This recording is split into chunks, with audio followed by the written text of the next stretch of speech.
Hello everyone, welcome back to the channel. Rayan তো বাজি ফাটাতে ভীষণই ভয় পায়, তো ওর বাবা এবার বলেছে তোকে ফাটাতেই হবে। তাই চরকা ওইগুলো একটা দুটো ফাটিয়েছে।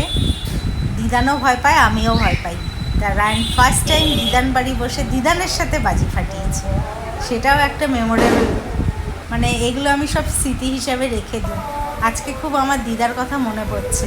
আগে যদি জানতাম, তাহলে দিদার সাথেও এই স্মৃতিগুলো আমি রেখে দিতাম। এইটা তাই আমি মিস করতে চাইছি না। রায়ন দিদানের সাথে কেমনভাবে মিশতো, এগুলো আমি সব স্মৃতি হিসেবে রেখে দিচ্ছি।